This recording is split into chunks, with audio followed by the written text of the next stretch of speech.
Hello, everyone. Today's guest is Victor Amaya. He's an entrepreneur from El Salvador with a background spending many years in the United States. He's the founder of Cyro AI and having an extensive background about AI. Happy to have you, Victor. Thank you, Mario. Very happy to speak with you. We have had a good conversation here in El Salvador during ex-founders bootcamp, and now it's really good to come together. Maybe, Victor, to start off, as you mentioned, I was in El Salvador. I met the ecosystem. I met the first experience with Latin America. Can you tell me what is going on with the AI there? Like we see these big announcements from China, Asia, we see big announcements from the United States, something's happening in Europe. Do we have something like that happening in Latin America? Latin America has been a bit slower in adoption. I would say that in El Salvador, there are very special regulations that are being opened up for AI specifically for copyright infringement and a lot of different things that that the legal side or the legal infrastructure benefit you to be building in El Salvador. But there's a lot of innovation happening in Latin America. But there's a few people working on actually building products on top of AI, agentic products. When you talk about AI, you have different style of products. Maybe you have some that are just helping with system recommendation and not very deep. And then you have service level companies that are basically helping with services. So helping you implement AI into your company, kind of like nearshoring and stuff like that. And then you have a few companies that are working on agents, a bit deeper, similar to Cursor and things more related to the medical field, because here in Latin America, the medical industry is something that it really could benefit from the use of AI. And what is needed in Latin America to get a world-class? I assume it's not talent. You have it in abundance. I learned that over the last few years. What is the missing piece to get Latin America on the forefront of the landscape of AI, leading AI companies? In terms of, I think there's really a big need to think deeply about product and how these products can affect a larger audience of people. Because if you can build a general enough product for example, there's a lot of really great startups in El Salvador that focus on solving really big important issues in El Salvador, but for them to scale, they need to be able to scale on country by country. And this is an issue because you can't really scale to millions of users on a global level, because the product is kind of oriented towards solving difficult problems that are tied to like finance in the region or tied to logistics specifically in the region. But when you talk about sort of OpenAI, there's no borders to OpenAI or to Claude or Gemini.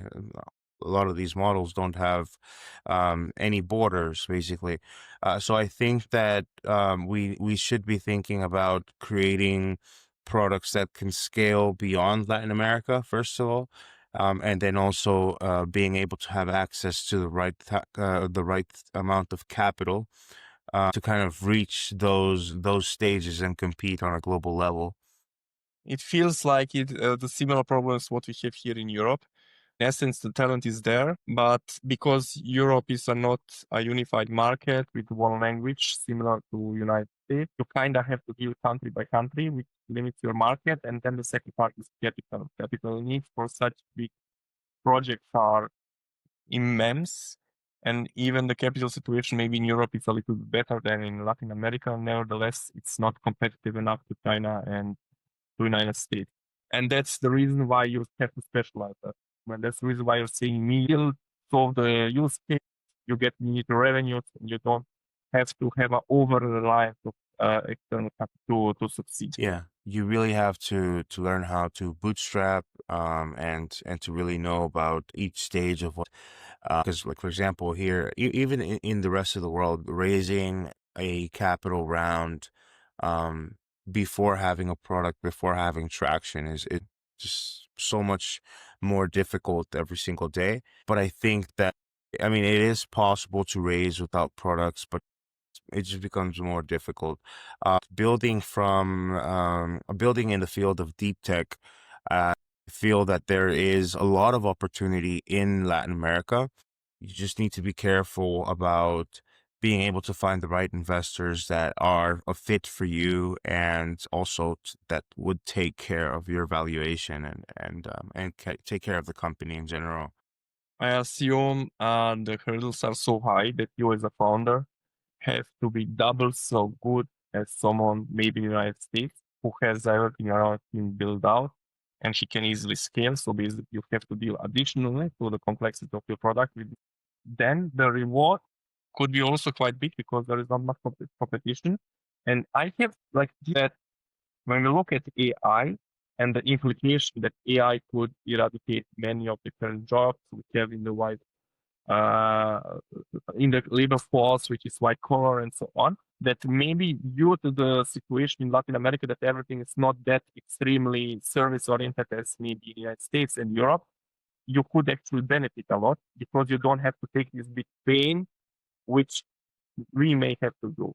How do you see that? Yeah, so I mean, building from Latin America is a huge advantage point, because if you're able to build products from Latin America, then you will be able to scale with a burn rate that is much lower than what you would have anywhere else in the world, because of the fact that, like, for example, if you pay an engineer, a top engineer in the United States, the cost is probably 10 times more than what it would be building, for example, in El Salvador. But then you have, another barrier, which is the barrier of the learning curve. Because here, you have a tendency for people to think in terms of service and not think in terms of product. How do I build a product? How do I build a UI UX that is friendly to users, and it's functional, and deeply technical? A lot of people here in the region specialize in different types of technologies. It's the fastest to kind of get to market or to get to revenue. So typically it's building on JavaScript, building on, PHP, or building on, these technologies that kind of help with front end and help with back end, but they're not kind of pushing the boundaries of innovation at industries like China, Germany, uh, United States, San Francisco specifically, New York. You have talent that's focused around pushing the boundaries of innovation. This is kind of why they're growing so fast, because they're pushing technology at a rate that we've basically never seen before. And like here in Latin America, we typically don't have that culture of research and development focused, because kind of like, it's sometimes not, very productive in terms of because you need to invest money into research and development. And that's typically not a cultural thing to do for most companies here in Latin America. And what I think is that there is a huge opportunity to explore, new technologies and adoption, and do research and development within your company in Latin America, that will help you to propel yourself to the next stage of growth for your company. So adopting AI is something that people are now here starting to understand. Latin America is an untapped market basically right now for AI. And if you can bring a solution to companies or to industries, that can really help them or benefit them, they will pay attention and they will use the tools, because of the fact that there is such a lack of competition at the moment, right? But I foresee that there will be more players coming in to the deep tech space within regards to AI in the future. I assume there is this sentence: if you don't use AI, it's not AI who will replace you, but someone who is using AI. And this is also applicable for Latin America. And why I actually asked these questions to you is basically just for my audience to understand. Victor is one of those AI founders from Latin America, more specifically from El Salvador. It's quite impressive what he's building. Maybe, Victor, can you give us like high-level description what Pyro AI is? Yeah. Regarding the first comment that you made, I think that it should be focused around being a co-pilot. The way I think about AI is humans come first, and we build products that help to extend human intelligence. So AI is an extension of human intelligence and not a replacement, a complete replacement. But if you become more intelligent, at your disposal, then you will be able to be more productive and ultimately less money to grow. So we have seen a significant shift in the way people adopt new intelligence or new technology into their processes or into their systems. But some of this intelligence, like ChatGPT, or Claude, and things like that, these companies, they typically don't have context about your operational data. So imagine you're growing a manufacturing company or you're growing a logistics company. You have hundreds of thousands of data per second, right? You have GPS data, you have camera data, you have sensor data, you have Excel data all over the place. And you have databases, you have CRMs, ERPs. So there's a lot of different data sources. And typically the intelligence providers have today, which is ChatGPT, Claude, Gemini, and all of these other models, they typically don't know anything about your company, and they don't have those specific connectors that you need in order for this LLM model to understand about your companies. And typically from an Excel file that's already out of date. So if I give you an Excel file and I ask, hey, can you transform this Excel file into a beautiful dashboard? You'll probably be able to do it. You'll probably be able to do machine learning. You'll probably be able to do data analytics, but you need to learn how to write SQL. You need to be an expert in Excel. You need to be an expert in Python and to do machine learning. You need to make sure that the data is up to date. So by the time you've learned all of these other stuff, you're already processing the Excel file. The data is out of date, and you need to update the data. So what if we can have a system that's querying your data in real time, just like a data engineer, but on demand? So we have basically built an on-demand data engineer and machine learning analyst that can turn your words or your text prompts into Python or SQL, and it will extract information from the data sources that you have connected in order to give you the most relevant and most up-to-date insights in real time and generate beautiful dashboards and visualizations at the same time that will update consistently in real time from your data source. If I understood correctly, so basically you are in essence automating or making the company AI fit using their internal data and then helping them to speed up the process. You're kind of competing with their internal AI teams, analyst teams, and so on. You are kind of more efficient, more less expensive because you have multiple customers, and it's really a optimization efficiency element, right? This is like on a high level. If I would be like a CEO of a production company wanted to work with you, I have some kind of data analyst, but then I see, okay, I take Tyro, I can cut the cost and they will bring me actually a better output because they are specialized, they're building other products and so on. And I will just use my engineers to learn how to use Tyro. Is this my understanding? Yeah. So, for example, we wouldn't say that we are going to replace data analysts. What I would say is that we are giving you the tools to get to the end goal. So a data analyst is a person that should be analyzing and thinking about new solutions and suggesting new things for the future. But they're focused on this pipeline of data extraction. So we remove this pipeline of data extraction and we make it easier for you to get to the end goal answer that you need or the visualization that you want for your dashboard. We connect to tools like Power BI, Google Looker Studio, so we can connect to the already existing workflows of a data analyst team. It's just the fact that we give you the tools to extract this data faster, just with simple queries or simple commands using prompts. And people that did not have access to this data could now have access, like, for example, project managers or even the company's owner, if he wants to ask, how did we perform last quarter? Or what was the problem that came up yesterday? Please explain it to me. They already have the context because you can extract this information in real time. I assume that in this case, I understand. So basically, you're making the analysis much more effective, stronger. In some cases, maybe the companies don't need so many analysts they have, but maybe they can keep the analysts, which is actually making much more sense, and then uplift them to do much more, which they didn't manage to do before.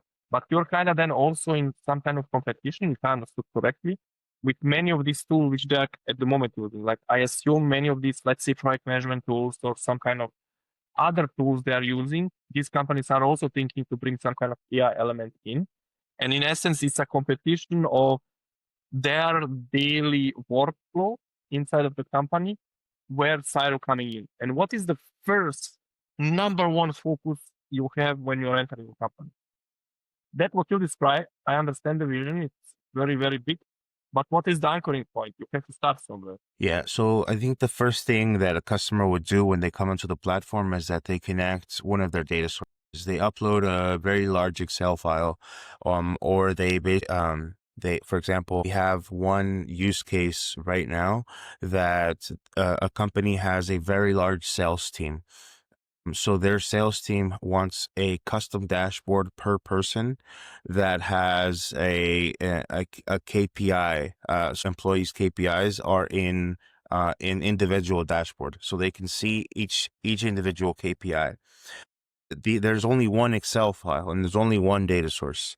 So what we're doing is that we take AI, we grab the data source, and then we tell AI, hey, create an API, a KPI dashboard just for Mario Redman.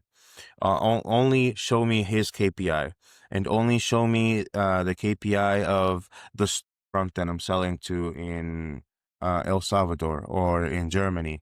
So you can have the power of generating dashboards with beautiful graphics, and you can have the power to have data engineer that's always listening to events. So for example, at the moment we have a very large enterprise customer that they had an issue with not being able to see their data in real time. So they're actually a poultry farm. They're a farm basically that grows chicken, poultry, and they realized after 3 months that they were having losses, unexpected losses, and no one had figured out that there was a tendency of a loss of profit because they were producing less. And the interesting thing is that this type of change in behavior is something that could be caught in real time. It's something that we can listen to the change of events in your data, and basically determine whether or not something is happening. And this is possible thanks to technologies like Kafka. So Kafka is basically streaming of data. Uber uses this, Netflix is using Kafka. We use Kafka in order to stream data to help you listen to specific events that you want to listen to. For example, fraud detection, or you want to listen to anomalies within an industry plant or something like this. This is something that we can kind of help creating dashboards, being able to obtain answers very, very quickly, extraction pipelines. This is the key element where we fit into companies, that we basically help them at at a cost that is way less. So how much will a data analyst cost you? Or $1,500 for a full-time analyst. Much more You Germany. you can have it for maybe what's much more, and you can have a tool like Zero for half the price or one third of the price, but Zero will be acting and available for you 24/7, and not just send an email and you expect a response 7 days later. I understand. So if I hear correctly, and don't make like get me wrong, I really understand quite well your uh, architecture behind, because many of these elements we are using for our own needs in AltaScope. Um, that basically means you're revenue positive, you're financing yourself through revenues, you're generating, and your target market at the moment, number one, is, I assume, El Salvador. Yeah, so I think El Salvador is a really great place to pilot, especially because we have great relationships here with enterprise customers, really large enterprise customers. We already familiar with a lot of people here, so it was easier for us to pilot the solution and for our customers to help us to tweak the solution and to real-time operations. We battle tested Zero with very, very large companies that are seeing millions and millions of data sets per day. We've kind of gotten Zero to the point that we can take it to market, and for anyone to be able to use it in the world. So in the next few weeks, we will be launching our official release. And we already have a few people that are interested. For example, some factories in Africa, some factories in Germany, in Stuttgart, and also in South America and Brazil. So I think that there will be an opportunity for us to scale significantly once we actually launch and activate our go-to-market strategy. And in the meantime, we're just kind of polishing along with our enterprise partners. But that basically means, I kind of understand you are focusing on El Salvador, you have the connections, and then opportunistically, which comes outside, you are covering that, of course, because your solution doesn't have borders. But how are you managing your bills? You have revenues through contracts, or you have external capital which Yes. hold your float? Yeah, so we actually have we're revenue positive right now. We are generating revenue because they're already using the solution. We're just I mean there I guess in the pilot stage you just have a little bit more patience in terms of like if something's not working, we can fix it. So we are already generating revenue, and we're actively looking to raise a capital round. Basically, as soon as we opened up our capital round a few ago, right after maybe a week ago, after X Founders Demo Day, and we already have just one commitment. But raising capital is very difficult because I mean we are engineers, so we are familiar with the process of having a pipeline of 80, but it's very hard to kind of activate getting into that mode. Just turning off this builder mode and Yeah, and turning on that mode of like, okay, let's go, let's find it. exactly. How many are you actually? You said you are a team of engineers. Yeah, so right now we have 8 people on the team, including our Holy. 3 co-founders. And the rest of them are just engineers. So it's myself building. I'm basically most of the and like the AIs. They're all came on. They're basically like engineers in Python and Rust, specialized in Rust and stuff like that. So, and then we have Gloria. She's the she's the COO. She has a lot of years of experience. She's actually an engineer, an industrial engineer with a master's in marketing, and she has a lot of experience working on factory floors. So she knows from how to coordinate 5,000. So she knows how to manage people and how to understand what KPIs should look like. she kind of is the person that's helping us to test whether or not it's actually going to fit for the problem that we're trying to solve. And then we have Milton, who is helping with content and video editing. Yeah, that's pretty much the team. And we're probably going to look to grow into the future, but right now we're very solid. A team of 8 people in today's world with many of these AI capabilities, it's quite decent. Have to tell that. I understand you mentioned the young team, you're learning, you're growing. It's also not necessarily a very negative thing, because we are anyway in a new world, and when you leave a lot of stuff behind with how you worked before, this can be benefit, and when you have few people with experience, this can actually then be a very good fit. And this is also the question which I actually wanted to ask: when is the right timing to bring it out? You are an AI company. You have to understand this whole process of AI. You have to understand the side, what you describe. But then on the other side, in the X founder, when I met you, Victor, you were talking about blockchain, about crypto. So you have to have expertise on crypto on the, and then lastly, you have to have expertise on the market you are entering on. And wanted to ask you, what's your background? I checked on your LinkedIn. It looks very interesting, but as I assume and what I learned so far, it's a technical background. Can you walk us through maybe more information? Yeah. Well, actually, I started off as doing product management, in the area of logistics, and then we started a gaming company. In this gaming company, we actually sold it, and we got a lot of experience in building high frequency exchange system. And then after this, I kind of it was 2013, 2014. Started getting into crypto very early on. So I'm basically technical background with a lot of experience in product, basically, and product development, product design. And so around the age of 2014, I started learning about Bitcoin and started learning about Ethereum. And then a year later, was the ICO era.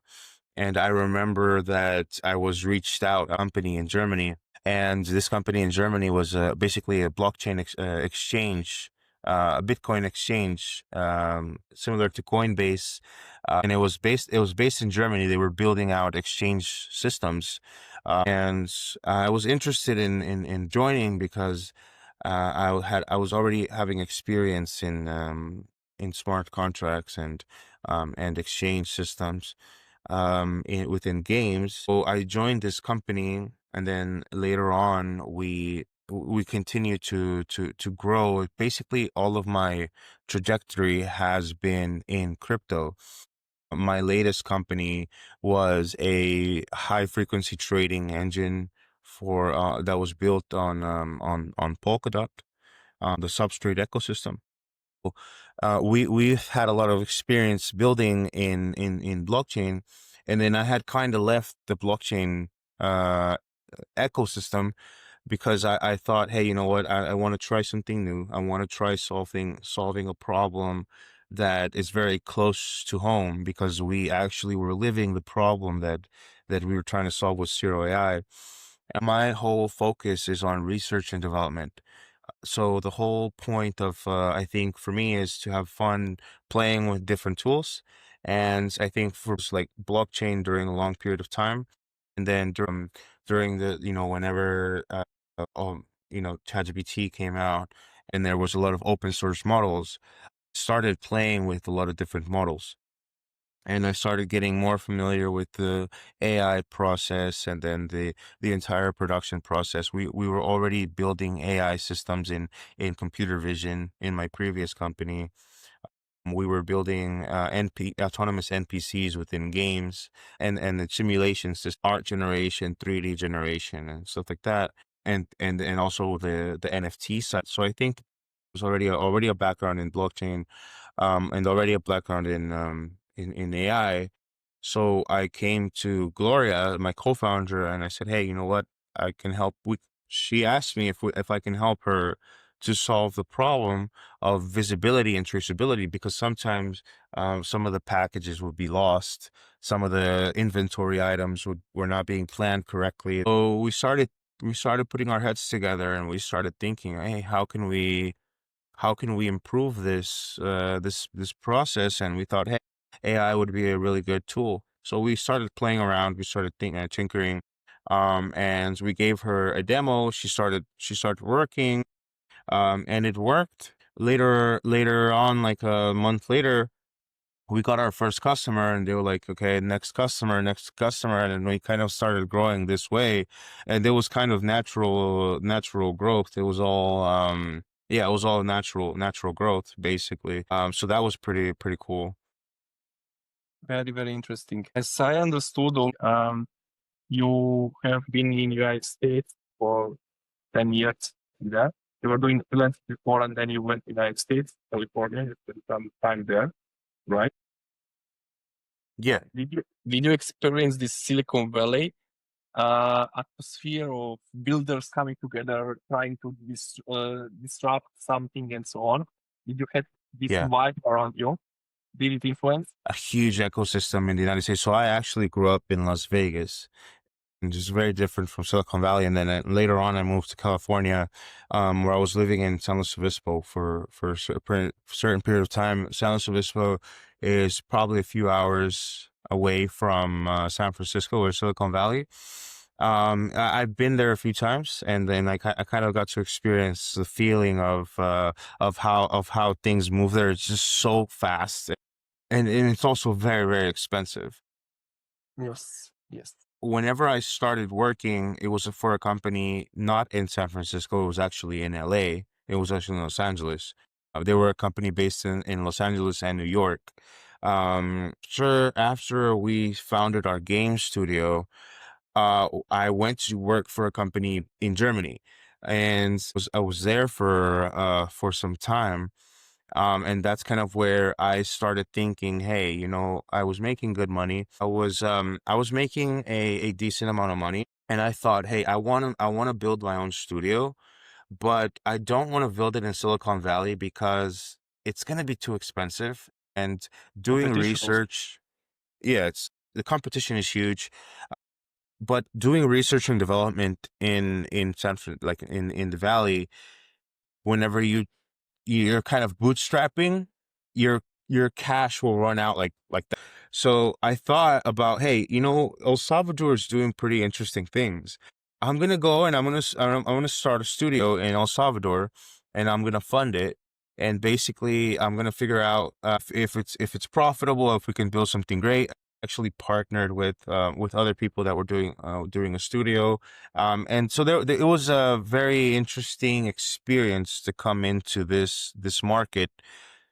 But ultimately, I decided to stay here, and I decided to build out of El Salvador because of all of the different interesting things that are happening here, because of the direct necessities from the market and from the customers that have a direct need here. So if we were to go directly into Silicon Valley, I think that there's so much competition right now in the space of AI. I think, and they have like a lot of companies that are extremely well funded in terms of capital, and the rate of innovation is just so fast. And right now, in the terms of like the capital that we have available, we can't really compete at that level. But that's what we want to get to, right? We want to get to that ability to be able to compete with the companies in Silicon Valley. Right now, actually, I was just reached out. We just received an email yesterday from A16Z Speedrun, and they were inviting us to apply to the A16Z Speedrun, which is the sixth cohort. So that something like that would make sense to come to San Francisco, to come to Silicon Valley. For me, like if it would be like A16Z, or maybe even Y Combinator, that would probably make more sense. But just going there, just because we want to out of nowhere, I think it wouldn't make that much sense, because our customers are here, and we have our engineers that are here, and it makes a lot of sense building out of El Salvador because of the fact that our burn rate can maintain controlled, and we don't have to let a lot of people go in case something goes wrong. So that's kind Yeah, of I where I'm understand you. coming from. I totally understand you. Like your company is in El Salvador, your decision was to go there. If you wanted to start your own business, the likelihood of success is higher because you have more time, which you use your own capital to finance yourself for bootstrapping until you get profitability and Silicon Valley. As you mentioned, one side is basically to go directly after customers. In Silicon Valley, a lot of core development is also done, which you cannot do without huge amount of funding. And then you just go to the United States if they can help you to scale your business. And something like that is also what I observe, for example, in Europe. There are decent startups in Germany, Austria, and so on, focusing on the markets mostly, trying to get a foot global where it's possible, similar as you have customers in Stuttgart and so on. But then they were invited by E16Z, they went there, they capitalized on that, and then later, actually, they leveraged that to do the fundraising and to scale the business. So it's the playbook. I get this idea. For me, it was more interesting. I observed that. I said, oh, okay, Victor has this mindset of startup founder, of a builder, to experience this culture, to see how these games play. And now you're bringing that to El Salvador. You're applying this playbook there in a market which is like blue ocean, where you can capitalize a lot what is going on. Yeah, You for sure. mentioned crypto. You started to build very fast. You were like also on Polkadot substrate. Have you been part of the Polkadot blockchain academy? Yeah, well, actually, we started building in Substrate when it was very early on. We found Polkadot, we found Substrate at a very early stage, and we built into the ecosystem. We collaborated in the ecosystem, and we were building our own blockchain called SugarFunge. You can still find the website sugarfunge.com, and it's basically a high frequency trading engine for games. You know how games basically interact with like hundreds of thousands of transactions per second. This blockchain will be able to power the economy of a game in real time on a very high level. Aqua hire situation, and we stopped working on that product for a time being. And then I decided to fund Vertex. Sorry, Zero. Yeah, but Sugar Funds was kind of the the project that we were building on Substrate, but we had already been using Substrate on a few things before we actually built Sugar Funge. Yeah, so we got really deep into the ecosystem for a while, and then right now we're actually testing out Starknet and a few other solutions. Uh, I think it's just the inherent security that Starknet brings to an ecosystem, but also evaluating other blockchains and other ecosystems as well, and tinkering as well, because I'm always trying to find the edge in terms of tech. But yeah, I mean, at that time we were just experimenting, playing around, and block and I Substrate. But understand. And you now managed to get through its father and also the relationship to Starknet, who basically made all this stuff happen there this summer. And then obviously it's that you want to explore these options there. You mentioned that you early entered the space with Bitcoin and so on, and then started to build there. And I can hear out you're a builder by nature. What was the attracting force after crypto? I mean, back then, 2014, 13, 15, 16, there was still ongoing. Like, it's not that it was not available there and other sectors were there. Why did you go to? I went after crypto. There was AI 100%. AI has been around for a long time. People just don't really understand how long AI has actually been in development. And then also cryptocurrency. I really liked to play games, so I think that for me, my dream was to be a game designer, because I wanted to build a really cool game. And I love the concept of having NFTs and building communities. At the time, you didn't really have NFTs. You know, you only had like exchanges and that. But I think that for me, it was this really interesting and complex problem to be able to solve high frequency trading for autonomous market making, and to learn about it from the financial perspective, in blockchain side of things and how markets move and how liquidity is created. I thought this was very interesting for me, so I would explore it. AI was more of a research topic, more of a machine learning, big quantities of data. So I think that there's people that are very, very smart, that are focused from a scientific perspective. Wasn't that high because I'm not a PhD. But why didn't you go after PhD? I hear you have a very thin preference towards research, and Yes, yet you're a builder. You're not going. You didn't went to research. yes. I'll be completely honest with you. The honest reason is because I needed to work.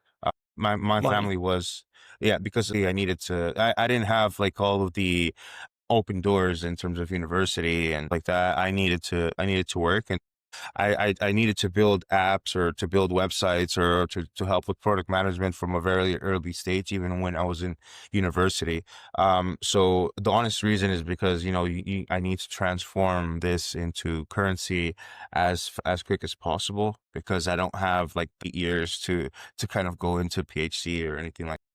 I mean, I would have loved to be able to collaborate on a deeper level, but I wasn't able to go down that. I understand. You are a self-made. That's Victor. What I hearing out. You immediately had to create value. You are not someone who were given like second chances. You had to take everything what was in front of you. PhD is something maybe you can do after you do your exit with Cyro AI. Then you are free on a beach in El Salvador, and then you can do a little bit research. That would be Okay, that's amazing. very, very interesting. You mentioned gaming was the thing which fascinated you, and you wanted to be game designer. And then I guess reality hits, and you were looking for opportunities, and then one opportunity to another one, and you had some kind of touching point in gaming. These things were how this all happened. But you were still very, very early in crypto. It's not that you entered very late. Um, Kind of risky to go after this direction. Crypto and using for gaming, was this your mission, or you just wanted to expand your mind about blockchain you went in, or do you have some kind of ideological reason? Yeah. Because I'm very, very like for long in this industry, and I kind of understand what kind of people were back then.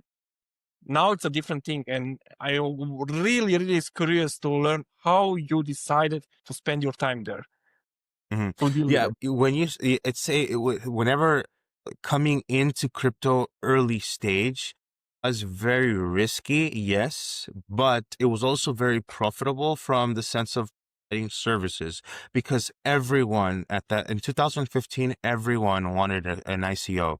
Everyone wanted their own exchange. Everyone wanted their own token.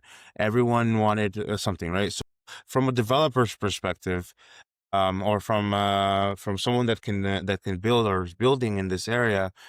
I came to work for a company in Germany who was a crypto exchange provider. They had built a crypto exchange, and we were helping to collaborate. So I think from that perspective, it was during 2015 to 2017. Um, One, everyone was building something metaverse. Everyone was building the meta. Like I love digital twins. I love the metaverse concept. So it was experimental, yes. It was all service based. At that time, I wasn't thinking of, okay, I'm gonna have my own product. I'm gonna have my own company. At that time, I was thinking, yeah, I'm gonna learn. I'm gonna do development. I'm gonna just focus on this, become an expert in this area. So I wasn't really thinking, hey, I'm gonna grow my company.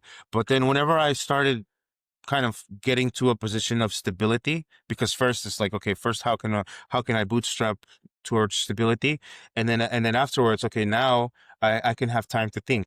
What can I do? Now I can fund my own research or I can fund my own company. I'm okay. I'm doing okay. So I'm not a millionaire, but I can spend less money on my day to day, and then I can also fund my own research and development, so this is kind of what I started to do. And then we eventually built a gaming studio here in El Salvador, and we collaborated on a few different projects. And to be honest, we've built and collaborated with so many projects over the past few years. From a builder's perspective, we've helped raise capital for other people, and I think that Zero is now kind of this. All of this coming together, because yes, we have exited, yes, we have sold companies, yes, we have helped raise money, but I haven't been in the driver's seat as a CEO. I have been from a builder's perspective, from a technical from a designer's perspective, and now Zero is kind of like, I'm driving the boat, I'm steering the direction, and this is okay. This is where we want to go. I understand. So you kind of building in crypto space, it was low risk for you because it was all service oriented. And then as basically the company grew, you realized basically actually you could start a product. You realized the niche and then you went afterwards. Makes totally sense. Can you elaborate like why do you actually need crypto or blockchain in general for your product? I didn't get this from the intro pitch of Cyro. How is crypto applied at the moment there? What do you Yeah, plan to do? yeah. So this is very delicate thinking process, because of the fact we actually got a partnership with NVIDIA, because of the fact that, okay, whenever we are working with manufacturing industries or operation plants, they typically want to run computer vision models, or they want to run their own LLMs locally, and they don't want to use OpenAI, because they want for their data to be used in the future. So the whole point of becoming NVIDIA partners was because it allowed us to obtain a significant discount on their GPUs. So they have they're the best provider in the world for GPUs. They have the RTX series, and then they have the H and B series, which is H200, B200, RTX 4090, RTX 5090. These GPUs allow you to perform very compute intensive tasks like computer vision, like LLMs and stuff like that. And for my customers required have a GPU on premise in order for them to run computer vision modules. But that means that the cost for them would increment significantly. So then I started purchasing uh, GPU. So here in our office, we have about 8 GPUs, and these 8 GPUs, we provide them to our customers in order to give them access to running self-contained computer vision modules that will allow them to keep their cost margins lower, and we handle the infrastructure side. That's basically the whole purely Zero AI focused product, which is having our own method to scaling our infrastructure and being able to build vertical AI agents that are customized to specific areas or industries, or to be able to give our customers the ability to scale their infrastructure without having to purchase. So in this whole process that we bought 8 GPUs, we started building AI, and we started training certain models, and we started training computer vision models. And we figured out that it was better to use all 8 GPUs instead of using one, and then two, and then three, and then four. So it's easier for us to use multiple resources at once, and distribution of packages. And we need to make sure that the computation is performed as we requested. So we started experimenting with ZK proofs to making sure that ZK, like computation, actually performs the way that it says it does. So this ZK proof technology, we use it internally at Zero AI. It was never a crypto thing. It was never about crypto. And at X-Founders Bootcamp, we found a connection with the Starknet team. They actually gave us a grant for exploring, basically a grant for doing research externally to the Zero product, of how we can bring this computation network to a series of people around the world. But what if someone in Germany wanted to give us had 10 GPUs and they wanted to join a network, and we are consuming from this network, so we can basically scale a network of computers or GPUs. And it's very similar to the way that Render Network, Akash, or BitTensor are growing their ecosystems. So we kind of thought this is an interesting concept. It's not exactly what we're building right now. We're building Zero, we're building AI agents, but there's an opportunity to do research and development in the future during the course of the next 1 or 2 years. If our AI agent grows, if we are growing and we're scaling, we will need computation files. So naturally, we will grow our computation. We will grow our network and our computation. So the premise that what we have thought about in the future is, if we are able to grow our computation and we're able to grow a network of computation from our AI needs, then we can make this service available to the rest of the world from a tokenized perspective. So that's the whole point of crypto. But yeah, this is a future potential products, but this is not something that we're. So in essence, you want to bootstrap your computing capabilities using the token. Just a simple question: why are you not using one of those solutions you mentioned, Akash, BitTensor, Ether, and so on? We are not right now. We're not using a token. We are not using a token today.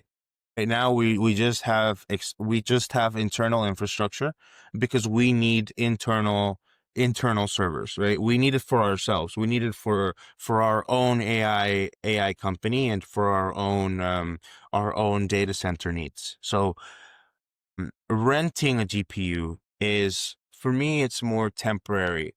Work, Render Network, you rent it for an hour, for 2 hours, or for maybe for a day. It's not like AWS where you have it permanently living on those GPUs. Maybe in some cases, right? But in our case, we need permanence in terms of our AI agents, right? And we have a network of GPUs already built. Token right now. We don't have officially the network. We only have validation of ZK proofs that our computation can do XYZ. So I mean, it's an interesting approach for the future, that you tokenize this whole network and you put it on chain, and you bring it to so that more users can have value from this.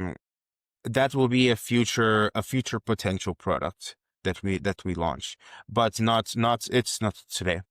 I understand. So at the moment you're focusing on AI, you're making money there. You have your customers. Your customers don't have necessarily the need for all this stuff.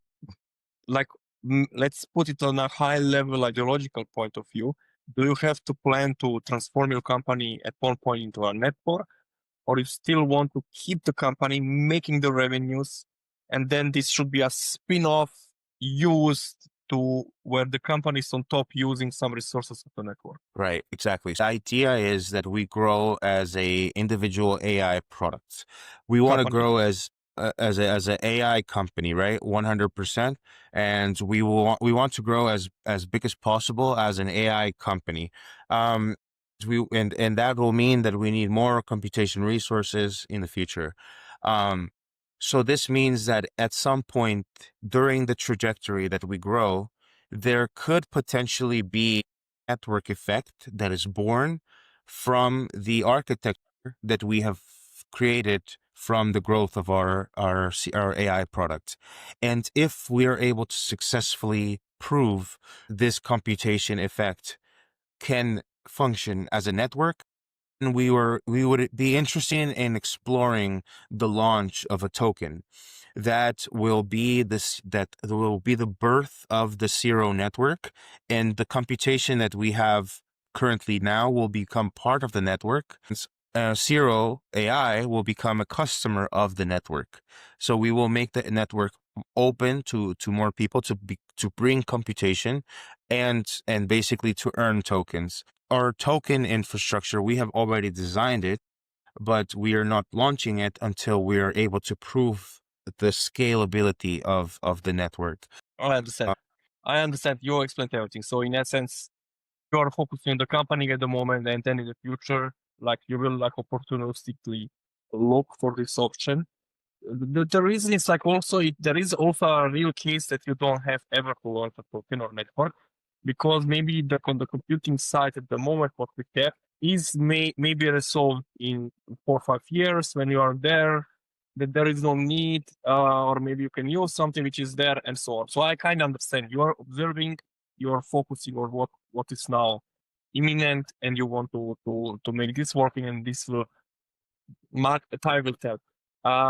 And you don't have the funding to do huge networks build up at this stage, so you cannot even go in this direction that you have 50 million to scale the network. But then you mentioned also ZK. Why do you need ZK? Why is this necessary? Yeah, so ZK is basically helping us to because if you have a swarm of agents, right? You have multiple computers that are running a swarm of different activities, then you need to have an identifier, right? You can have a traditional identifier, or you can have a chain of it.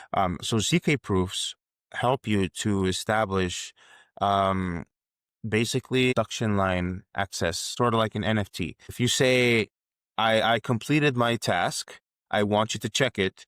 So ZK proofs are basically a way to give each work ID or worker ID an identifier, a unique identifier. And this unique identifier can make token calls and agent calls that will help you to determine, okay, this task was completed. Is it absolutely necessary to use ZK proofs as this? Not necessarily. There's Understand. So you're just exploring. Okay, from that what I hear, at this stage of the company you are in, you don't necessarily need ZK. You can solve that later, especially if you go in a direction of network, it will be like necessity, and good that it's not early. And like why I ask is because Alpenscope is also doing a lot of this, and it's expensive. I mean, there are easier ways, especially if you are hardcore, to solve many of these things which are in front of you, and then opportunities as things go up, you can go in the direction. Got it. It makes I sense.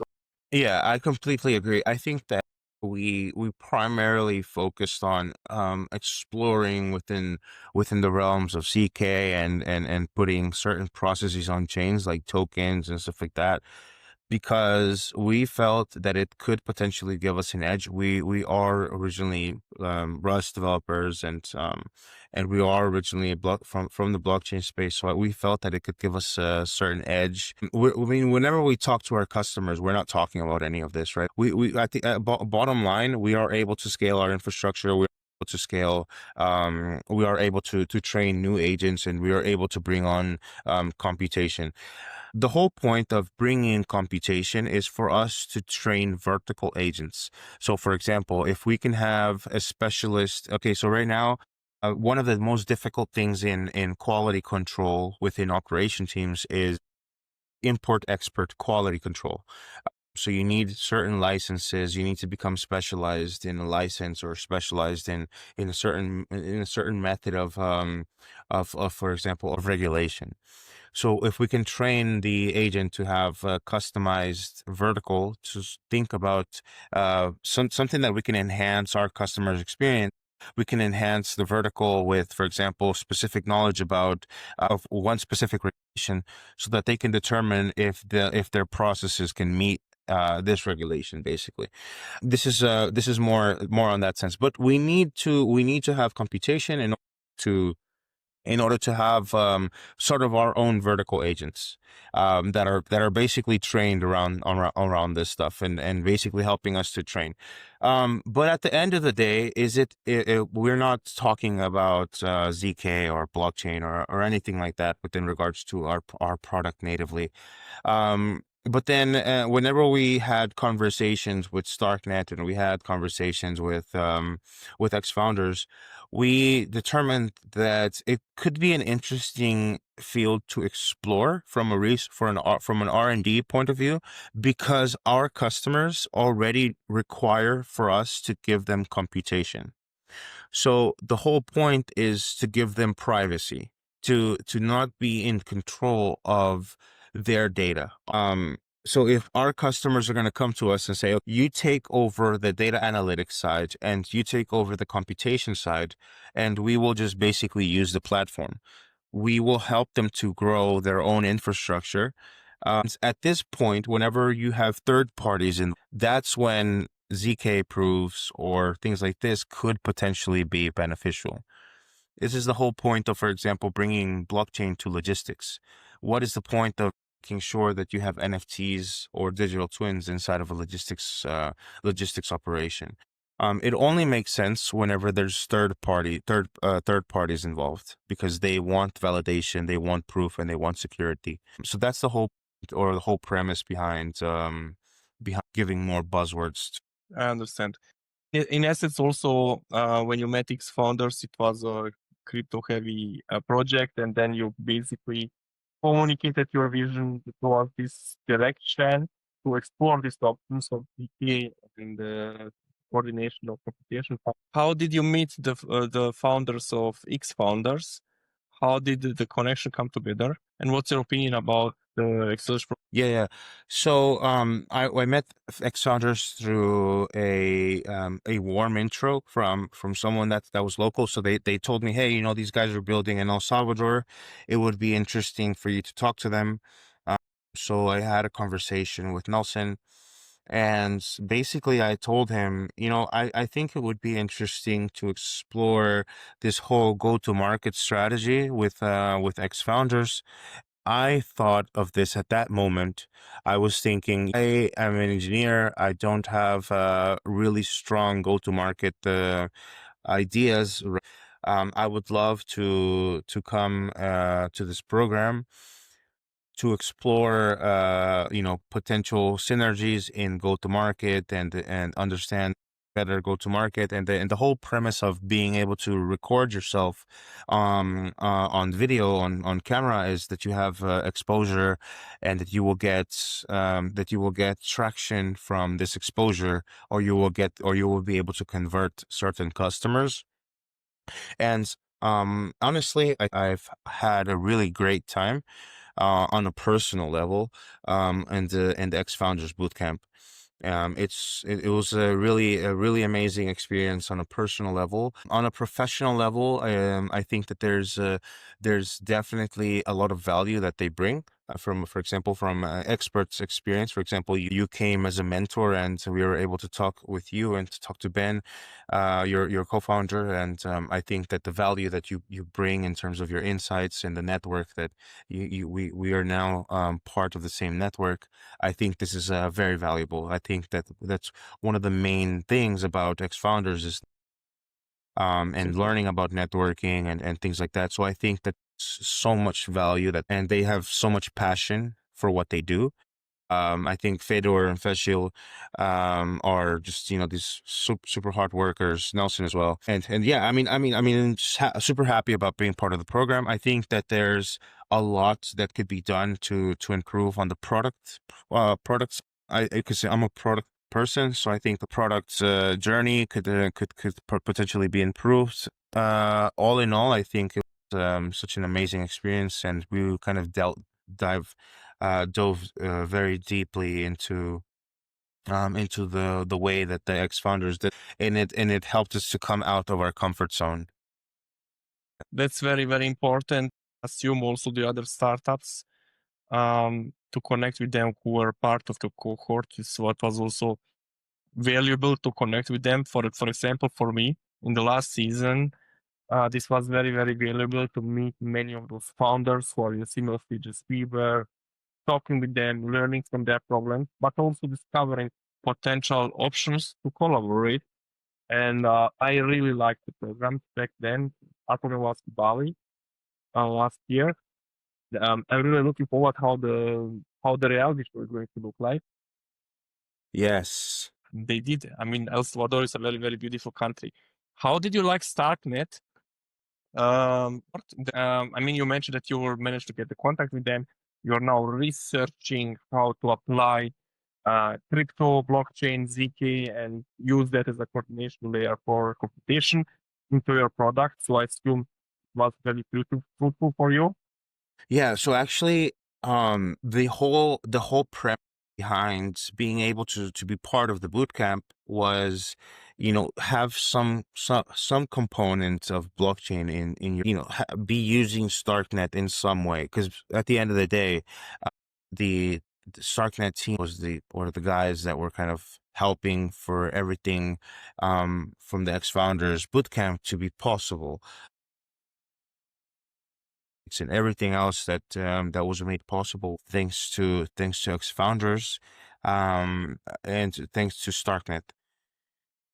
And I think that the first day, I was very heavily impacted because I've been around blockchain, and I've been around multiple ecosystems, and I had the opportunity to sit down with the Starknet team, and there was a team of super knowledgeable guys. There were teams that were thinking about the future, and they're teams that they're building this network effect. They're building something very interesting, and their technology is also very interesting, because they have, they're like Bitcoin focus, and they're all the ZK proofs that they're doing. So it's competitive, in terms of the technology, the underlying technology. So I was exploring thanks to the ex-founders program. Was kind of out of the blockchain world, but thanks to the ex-founders program, I kind of figured out this whole potential network effect for the future that we were just talking about. And it's a potential product, right? I'm not saying that this is something that we're going to do for sure, but I it's get an you. I get interesting, yeah, it's an interesting product, and I think that the Starknet team came on as a super knowledgeable set of I really appreciate their experience, and all in all, I think that they have a solid product. This is the one thing I can say about Starknet, is that they have a solid team and they have a solid product. Uh, and that's the one thing I would take away from the bootcamp and from Starknet. I would agree with you. I mean, the founder, Eli, Starknet and Starknet in general, he's one of the inventors of ZK in general. He's a very known person in the space.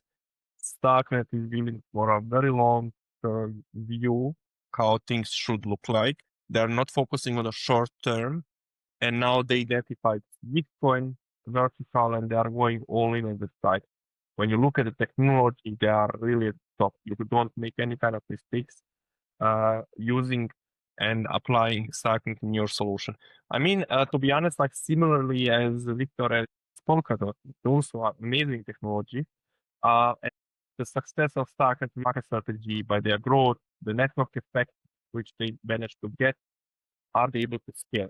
But nevertheless, like what is in the end, how does success look like for you and for Syria? Yeah, success, I would say, being able to make sure that, I mean, imagine, I'm very, I like to dream big. So I mean, imagine the way Miro, if you go to any country, anywhere in the world, you tell a project management team about Miro, and they will 100% know about Miro automatically, or Figma, or, these very large scale, like ClickUp. So these type of teams that were able to build really amazing products and scale them on a growth to every country in the world is basically using these products. So this is the way I think about Zero. I think about Zero as a company that can be in every factory plant everywhere in the world, and this is the ultimate goal, to scale to as many countries and to as many factory plants or operation teams in the world. To be able to achieve that, we just really need to focus and put our heads down, and really put focus on product, basically focus on user experience. And if we can do that, we can deliver immediate value to our customers. And I think that we will be rewarded for it. Then this is our ultimate goal. And basically also being stay at the cutting edge in terms of technology. This is the thing that drives us. I think that the thing that drives us the most is being able to do research and development and to explore how we can make our product better. And this is the philosophy that we also adopt from labs like OpenAI and Anthropic and Gemini and Google AI, um, which is basically doing research and fueling the next era of technology. So whilst we grow our product today, we're already thinking about the future, about how we can bring new technologies and how to improve our customers' lives. But in order to do that, we need to launch and understand better how our customers are using our product. Understand. And your personal success, is it like I understood the success of Cyro, or your personal exit? Do you look at one point in the future the Cyro grows and then you can sell the company? Or you just believe it should run forever and you enjoy to work for that and you want to stay like, or you see it more as a involvement, some kind of network, and then there is a co-ownership of multiple stakeholders. How you envision that? What I know this is a very philosophical question, and there is no definite answer, and it will define with time. But it's always like emotional thing. How you see that at the moment, how you feel, like it's a barometer. How Yeah. you feel at the moment. It's very interesting because I really love the work that I do in research, and I want to have the time to kind of do that, focus on new things, because I think technology will eventually evolve at a rate so fast that we can't catch up. I mean, I probably can't be the guy that's kind of like doing the next breakthrough in AI or the next breakthrough in blockchain, but I want to be kind of adopting the latest technologies and kind of place. So I see myself growing with the company. I see myself definitely scaling the company as fast as I can for many years, 5 to 10 years. And then afterwards, I think it would be amazing to be able to kind of be in the perspective, but maybe just focused on the science part, or the research part. That I think would be more amazing for me, because I love this is my area of comfort. So if I could choose to be in a very comfortable position that the company has grown so much, I would love to be sort of stay on as a consultant and to be helping with the research side, and to maybe even get my PhD and then bring some of that experience on. I don't know, but I think that my definite approach would be to be always in the product side of things, and to be always creating products.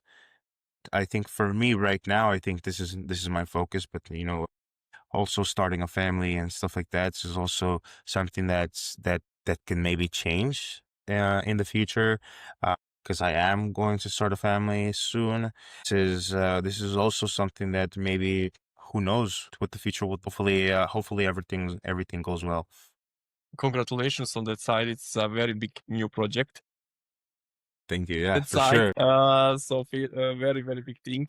One similar on my side, but it doesn't basically exclude one with another one. I really could hear out of you really love the research, and maybe you can later hire a professional person or find someone inside of the company to take the daily work, and then you just focus on research with more enjoyment, spending time with your family and so on.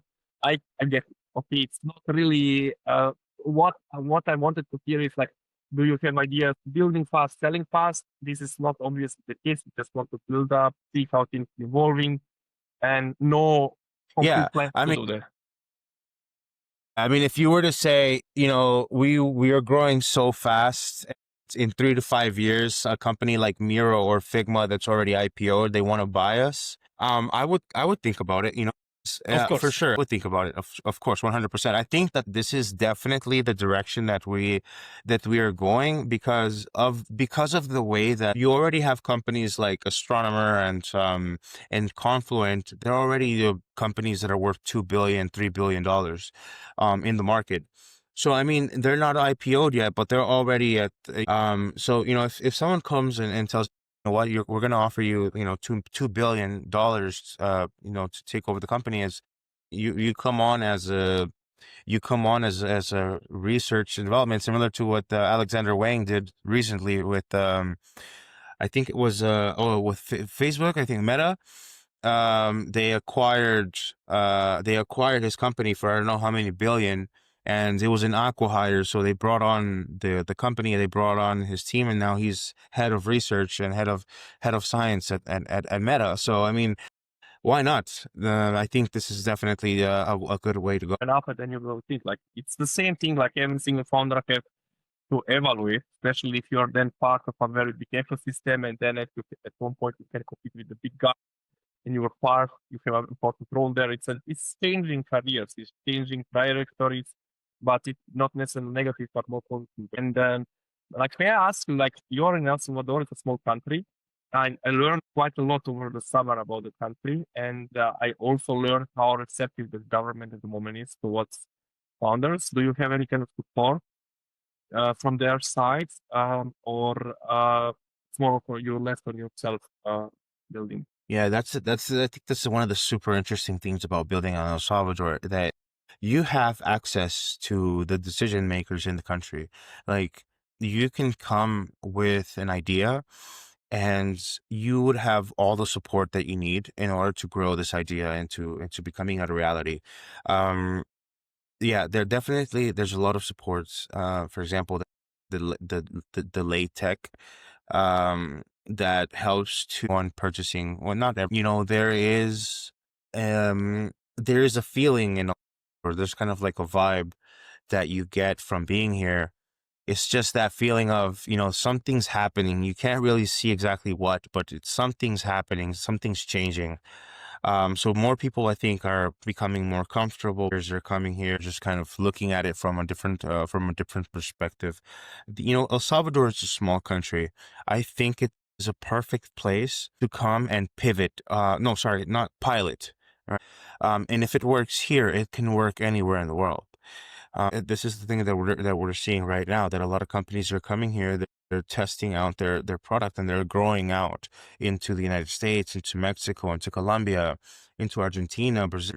But you kind of have the opportunity to come in, solidify a market, and have a really strong regulatory aspect. And the government is super friendly in terms of collaboration. They want you to come and they want you to ask questions, and it's super easy for you to do that. You can even become a resident here, citizen, in just a few months, right? I think, I'm not sure if it was a year or two.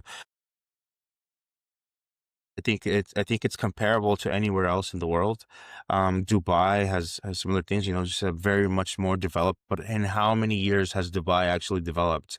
El Salvador has been evolving over a period of 4 years, because 4 years ago we were the most dangerous country in the world. But now El Salvador is, this amazing country where infrastructure is being developed. You have new technical laws. So I think that, you will see the future of El Salvador like Dubai, looking like Singapore of this region, and the access that you have to the United States or to South America is you can be anywhere very quickly. You can go to the beach, you can go to the mountains, you can go to Mexico very cheaply, you can go to the Miami, you can go to New York for a very small amount. The plane tickets are not expensive. So I think it's a beautiful place, and it's a great place where you can build. If you can train local talent, they can help you build your products in a world-class scale. So I 100% recommend building in El Salvador. That's also my impression, to be honest, as an outsider who didn't know much about El Salvador beyond the Bitcoin Act, that there is some kind of energy for let's try things out, let's build a company, let's try to get something together. And I really can foresee a possibility that El Salvador manages to transform itself in this region, as you said, as something similar like Dubai. Dubai is kind of place which attracts Europe and Middle East, and the talent is there. And here is the case of Latin America. Many things United States cannot be as progressive as they are, and maybe some things for trying out can be also. It looks like that. It feels like that. I'm really curious to see if this is going to happen over the coming years. Yes. Maybe like to conclude, I know being in El Salvador, in Latin America, um, who want to start business as today or tomorrow. Yeah, it's first of all, I think the most important thing is, there's companies that you can start. Um, anyone can start a company. It just depends on what your purpose is. I think that if you find a problem, I think it's more likely that you would work harder to solve that problem. Or if something that you're passionate about, it's more you'll work harder to achieve good results. So I think that sometimes, projects are born out of necessity, or sometimes they're born out of a passion for solving a problem. In my case, it was, passion for building products, and then also passionate about the problem that we're solving, or passionate about the problem that we're trying to solve. And yeah, definitely there has been a lot of times where things can get difficult, but I think that if you really enjoy what you do, or really want to solve a problem, whether it be health related or operations related, or you just be passionate about what you're building, because that will translate into products. Specifically, with technical products, if you're passionate about, people will notice in the UI UX, right? The level of detail that you've gone into thinking about how to solve a problem will really be reflected in the way that you deliver your product. But at the end of the day, it's you need to know that, like, starting a business is super super difficult, and difficulties will come from every direction. But I think that if you if you build something great, then based on this, you will be able to go to market, and you should be able to sell. Do not be afraid of selling. I think selling is everyone's number one go-to that they should do. It's an idea. You should start talking to customers today, every customer that you can, to validate your idea, because your idea will change over time. So this is the best advice I could think. Is, try to think about a problem, and then start talking to customers from day one. I think that's the most important thing, because your idea will evolve, and you will already build a great network of potential relationships that will eventually buy your product. And I think at the end of the day, investment is not so important or anything else, since it's building a product and building revenue, and then everything else would come afterward. So just building your sales. Yeah, I mean, potentially investment is very important. But I think that you should be focused on solving a problem, and talking to customers is the number one priority. Thank you, Victor. It was a very inspiring conversation. I really wish you luck with Styro. I see a lot of potentials here. I really can foresee Styro growing over the coming years.